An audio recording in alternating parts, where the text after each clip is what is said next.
Yeah, what up? It's 100 Acre Woods, and you are now tuned into Music is Magic, the beginner music theory framework designed to get you, yes, you too, to fall in love with music so that you could become a loving creator in the creative process of music production and music composition. We define music as the art of sound in time that expresses ideas and emotions in significant forms through the elements of rhythm, melody, harmony, and color. But where do we get these sounds from in the first place? Good question. There's a branch of physics called acoustics, and the subject is the harmonic series. But for this beginner class, we'll say our 12-tone equal temperament tuning system. This tuning system uses 12 equally spaced musical intervals called half steps between the octave. Now, what is an octave? An octave is the difference between one musical note and that same musical note, either higher or lower in pitch. The octave is 12 half steps ascending and or descending from what we'll call the root note. And the root note is the first note of a musical scale. It is the tonal center for a musical piece, also known as the keynote or the tonic. And we know from the healing arts that roots and tonics are beverages that are brewed and consumed to heal what ails you. So by the time we master our music, we'll be creating musical brews to potentially heal. When we read music, usually it's on the musical staff. And I like to call it a musical ladder because the notes on the staff ascend and descend in pitch vertically. The lower frequency range, the bass notes, is written on the bass staff, which is symbolized by the bass clef. And for us, this range ascends from deep C, C2, to middle C, C4. The mid to higher frequency range is written on the treble staff, symbolized by the treble clef. These notes ascend and descend from middle C, C4 to high C, C6, aka soprano C. The keyboard is between the musical staffs so that you can see which notes on the staff correspond to their respective piano keys.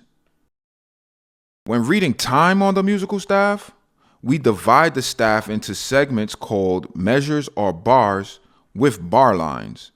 So when you hear people talking about counting bars, they're referring to the segments of time that the music staff is divided up into. Measures are subdivided into units of time called beats, and the beats are further subdivided to create that feeling that we call rhythm. These subdivisions are written on the staff and known as the time signature or the meter, and they're symbolized by the numbers on the staff. The number on top is how many beats per measure, and the number on bottom is the duration of one beat. We'll come back to that when we discuss rhythm, but for now, let's get back to our 12 half-step intervals. When we have a root note plus 12 half-step intervals, that's known as a chromatic scale. And chromatic in the dictionary means of or relating to color, and also ascending and descending by 12 half steps. You can find these definitions and the etymology in the Music is Magic word game booklet. On the keyboard, we have the chromatic scale in the key of C. That yellow dot on the note C is to indicate our root note. Ascending 12 half steps from the root note, written in red, puts us at the note C one octave higher. Descending 12 half steps from the root note, written in blue, puts us at the note C one octave lower. Underneath the keyboard and staves is the chromatic scale in the key of C. Above and below that chromatic scale are what we call scale degrees. And scale degrees are interval positions relative to a root note. An interval just means the space or distance between pairs of musical notes. In this case, a root note and a note on the chromatic scale. Side note, intervals are measured in half steps, also known as semitones. And 2 half steps are called whole steps or tones. That's important for later. The scale degrees highlighted in green are the major scale degrees. The scale degrees highlighted in yellow are the minor scale degrees. And the scale degrees highlighted in red are the augmented or sharpened scale degrees.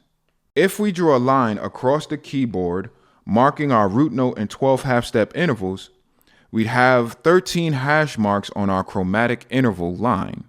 We can see it more clearly on a piano roll of our digital audio workstations. I use a Kai MPC, but they all look similar.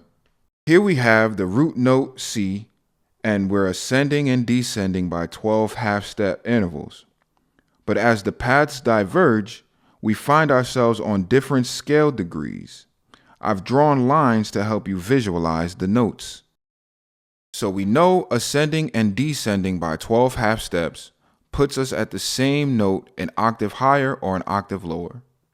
And we land on different notes as we ascend or descend by half steps, except for the midpoint, which is 6 half steps ascending or descending from the root note. Looking back at our keyboard, we notice the note 6 half steps ascending or descending from the root note C puts us at the note F sharp or G flat. This scale degree is known as the tritone, the augmented fourth, or the flat fifth. Side note, it's called a tritone because it's 3 tones or 3 whole steps or 6 half steps from the root note. To me, this suggests a symmetry within the chromatic scale, and we can see this symmetry when we turn our chromatic line into a chromatic key ring. On our chromatic key ring, we have our 12 half-step intervals arranged in a circle with 12 equally spaced points along that circle to represent our 12-tone equal temperament tuning system. If we draw a line 6 half steps ascending and 6 half steps descending from a root note to find our tritone, we get this one line that bisects our chromatic key ring. Bisects? Hey, yo! Yes, it splits our chromatic key ring in halves, demonstrating the symmetry within the chromatic scale. If we draw a line 5 half steps ascending and 5 half steps descending from a root note, we get lines that correspond with the scale degrees of the perfect fourth and perfect fifth, where the perfect fourth is 5 half steps ascending from the root note, and the perfect fifth is 5 half steps descending from the root note. When we draw a line 4 half steps ascending from a root note, we get the scale degree of a major third, and when we draw a line 4 half steps descending from a root note, we get the scale degree of a minor sixth. When we draw a line 3 half steps ascending from a root note, we get the minor third scale degree. And when we draw a line 3 half steps descending from a root note, we get the major sixth scale degree. When we draw a line 2 half steps ascending from the root note, we get the major second scale degree. And when we draw a line 2 half steps descending from the root note, we get the minor seventh scale degree. When you draw a line 1 half step ascending from the root note, you get the minor second scale degree. And when you draw a line 1 half step descending from the root note, you get the major seventh scale degree.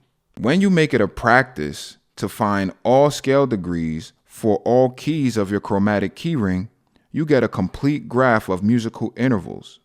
And a complete graph is a model where pairs of distinct vertices or points are connected by an edge or a line. And in our case, the lines on our complete graph inform us of the intervals of harmony and tension within a chromatic scale. Here's our chromatic key ring with the scale degrees lit up. The tritone and tonic pairing creates that symmetrical balance, and there are 5 half-step intervals on either side. And it kind of looks like a pendulum swinging back and forth, as if to suggest motion between these half-step intervals. That suggested motion is what made me put the tritone line on a platform and then add these circular motion lines just so we could imagine the pendulum swinging back and forth. So here's our chromatic intervals on a chart. Matter of fact, let's do this. Since the tritone splits the chromatic scale in half, we'll draw a line through our tritones and put it on a platform that reads tension, harmony, balance. We have our root note and octave on both sides being balanced, and we have our 5 half-step intervals being weighed up. And this is how we made our chromatic scale. At the foundation of our chromatic scale is the root note. 6 half steps away from the root note is our tritone, holding the balance through tension. And in both pans of balance, we have our 5 half-step intervals. And now we can put our major keys around our chromatic key ring because we have a complete graph of musical intervals where all 12 notes are connected and we know where there's harmony and where there's tension. So, your mission, should you choose to accept it, is to take a chromatic scale in any key, create your 6 chromatic key rings, and draw your lines 6, 5, 4, 3, 2, 1 half steps ascending and descending from your root note to find your scale degrees. Then practice your interval pairs in succession like a melody and in combination like a chord, listening for either harmony or tension between your root note and the scale degree. I would play you audio examples here, but I have those in a Google Drive for my paid subscribers. If you want access, email me and I'll get you right. Nobody gets left behind. I want you to become intimately involved with these interval pairings, such that you're able to feel the harmony and tension and let your musical imagination conceive of musical ideas based on your interval pairings. We've discussed how to find harmony and tension within our chromatic key ring, and practicing will earn you your major keys. Now let's see if the chromatic angles we found can help us find color harmony. And for that, we need a little bit of color theory.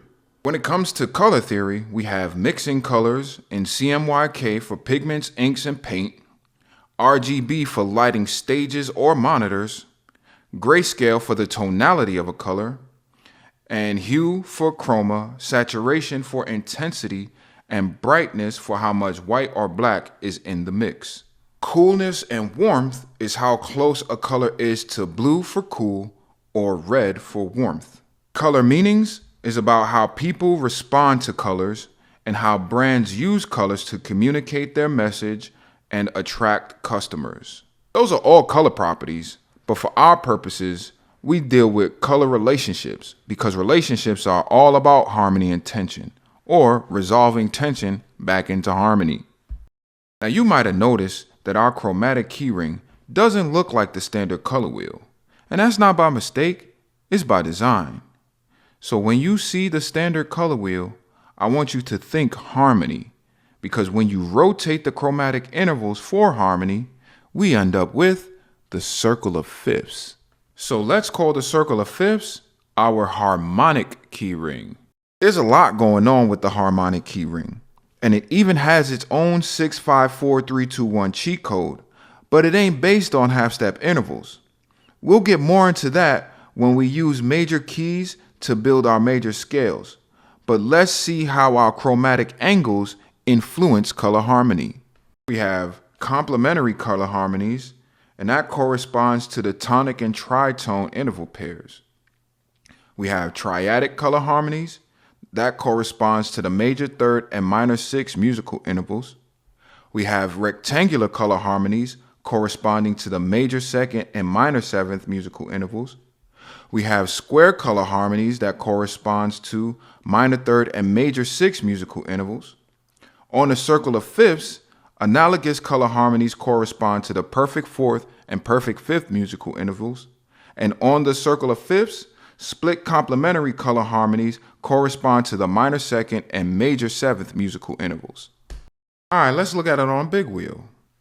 Here's the complementary color harmonies, and we see the tritone is 6 color spaces away from the root note. Split complementary color harmonies are 5 color spaces away from the root note.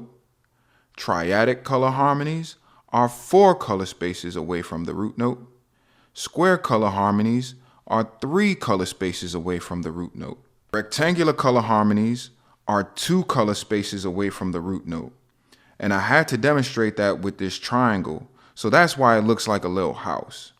If you notice, the color scheme of the intervals, then you'd see that the green lines correspond to the major third and minor sixth musical intervals. But that's another conversation. And analogous color harmonies are one color space away from the root note. Now here's the secret. The 654-321 cheat code for the circle of fifths has to do with the number of sharps or flats within a major scale. I'll tell you more about that when we get into major scales and the modes. When we talk harmony, we're creating chords, and the most basic chord is a power chord made up of a root note and a perfect fifth. And then we have triads, where we have a root note, a perfect fifth, and a third scale degree between the two. Here's a major chord, where the major third interval is between the root note and perfect fifth. Here's a minor chord, where a minor third interval is between the root note and perfect fifth. And that's the harmonic key ring for now. So far, we've covered our musical intervals, the chromatic angles created by them, and how those angles influence our color harmonies. And that's the music and color correspondences. Now let's see about this magic. We define magic as the art and science of creating or causing change in conformity with the will. And the will, that's the aspect of our soul that is to wish, to desire, to choose, to hope, to command. It's an implication of intention or volition, something that is voluntary.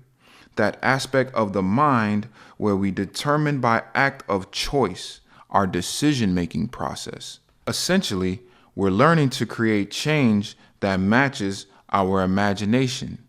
And for most of us, change doesn't happen in an instant. Change happens over time. So, can you think of a timekeeping system based on the number 12? That's right, the clock. And on our musical clock, every hour corresponds to a half-step interval.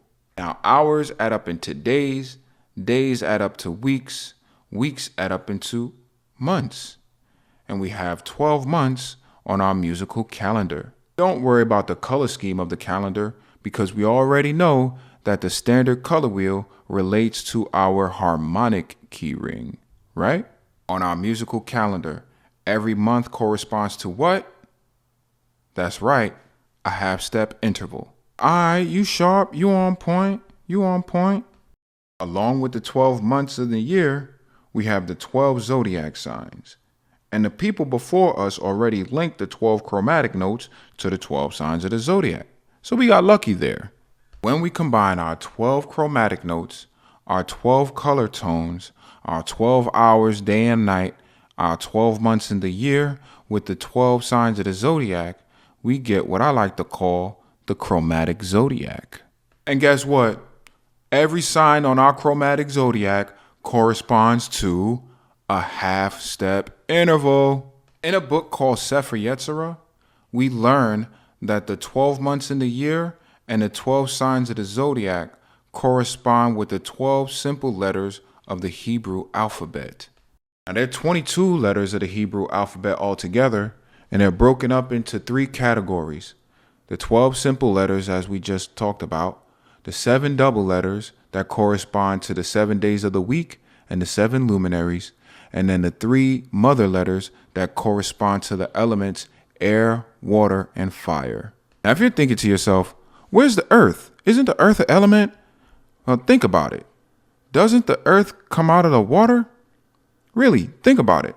If the ground cracks under the ocean and magma bubbles up, over time, that magma cools and an island forms. And then further over time, water recedes from around that island and vegetation starts to grow. There's your earth.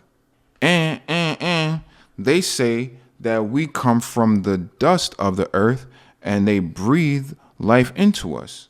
So just think about that. If we are the earth, don't we come through our mother's birth canal when we're born after her water broke? There's your earth again. Now, when we combine our 12 musical tones, our 12 color tones, our 12 zodiac signs to represent our music over time, and the 12 elemental letters that correspond with them, we get what I like to call the Kabbalistic chromatic zodiac. In Sefer Yetzirah, they say that the Creator hewed and weighed, combined and tested, refined and carved, permuted and paired these Hebrew letters with each other. And in pairing the Hebrew letters to each other, we get what is called the 231 gates. These 231 gates are pathways through which divine energy flows. And when we meditate on these Hebrew letter pairs, we can get in tune with the mind of the Creator. Thus, by getting in tune with the mind of the Creator, we get in tune with the divine creative process. In mathematics, these 231 gates would be called a complete graph. And a complete graph is a model where pairs of distinct vertices or points, in this case 22 letters of the Hebrew alphabet, would be connected by an edge or a line. Now, another name for a complete graph is called a mystic rose. Now, when we take our 12 elemental letters of the Hebrew alphabet, arrange them in a circle, and connect them with a line or an edge, just like we did with our 12 chromatic notes, we get a mystic rose of 12 points or 66 gates. And when we plug that mystic rose of 66 gates into our Kabbalistic chromatic zodiac, we get what I affectionately call the circle of Litt. The circle of Litt shows us the harmony and tension between our musical intervals, our color harmonies, our zodiac signs that represent half-step intervals, and the Hebrew letter pairs that create root words. Here's a chart of the musical interval pairings with the corresponding Hebrew letter pairs or root words. They're also in that Google Drive that I mentioned. So if you want to get right, send me that email and we'll work it out. Okay, we learn how it works musically. We see how it works with the color harmonies. And we know a little bit now how it works with the Hebrew letter pairs. But how does this relate to astrology? They relate to what they call the aspects in astrology. And the aspects are the angular relationships between planets in a chart. They represent how the planets interact and influence each other. And get this, just like we have major and minor scale degrees, we have major and minor aspects. And since angles are measured in degrees, we can say that the root note is 0 degrees or the 0 point. Conjunction just means that planets are together in the same house, blending their energies. They can be harmonious or intense. Semisextile, 30 degrees from the root note, corresponds to the minor second and major seventh musical interval, and it manifests on a circle of Litt as a 12-sided polygon known as a dodecagon. Sextile, 60 degrees from the root note, corresponds to the major second and minor seventh musical intervals, and on the circle of Litt manifests as 2 overlapping hexagons. Square aspects, 90 degrees from a root note, correspond with the minor third and major sixth musical intervals, and on the circle of Litt manifests as 3 overlapping squares. The trine aspects, 120 degrees from a root note, correspond to the major third and minor sixth musical intervals, and on the circle of Litt manifest as 4 overlapping triangles. Quincunx or inconjunct aspects, 150 degrees from the root note, corresponds to the perfect fourth and perfect fifth musical intervals, and on a circle of Litt that manifests as a 12-pointed star known as a dodecagram. And last but not least, we have the opposition, 180 degrees from a root note, and that corresponds to the tritone, and on the circle of Litt it manifests as this 12-pointed starburst. We saw what major and minor chords look like on a harmonic keyring or circle of fifths. Here's what they look like within the 3D space of the circle of Litt. I drew them this way to condition your eyes to see the circle of Litt as a 3-dimensional artistic space. So here's what a 4-note chord looks like. Most people think that we would have a square or a rectangle, but in a 3D space of the circle of Litt, a trapezoid could be seen as a rectangle in perspective. These polygons and 3D forms all correspond to the aspect patterns. These are the angles between the planets on your chart or a daily horoscope. And musically, they create either harmonious or tense chords. Here's the natal chart for a creator born on the night of the TikTok ban. As you can see, there's planetary alignments happening or conjunctions. But you can also see some of the aspect patterns being laid out. Now your mission, should you choose to accept it, is to get your natal chart and fill in this aspect grids below. Once you have your natal chart and aspect patterns in the grid, you can take your Hebrew letter pairs and your musical interval pairs, overlay them with your natal chart, and you'll find a melody that corresponds with your time of birth. I like to call it your personal theme song. And that's the circle of Litt. You now have enough to be bad, but not enough to be dangerous yet. That requires practice and a knowledge of your scales and modes, but we'll talk about that in the next video. This was Music is Magic. I've been your host, 100 Acre Woods. I think you should watch this video back just to lock in the concepts. Drop it in the comments if you have any questions, and I'll make a TikTok or Instagram video just for you. I appreciate your time and attention. In the next video, we'll be covering the 7 correspondences, the 7 notes of a major scale, the 7 diatonic modes, the 7 days of the week, the 7 luminaries, and the 7 double letters of the Hebrew alphabet. Catch you later. Peace.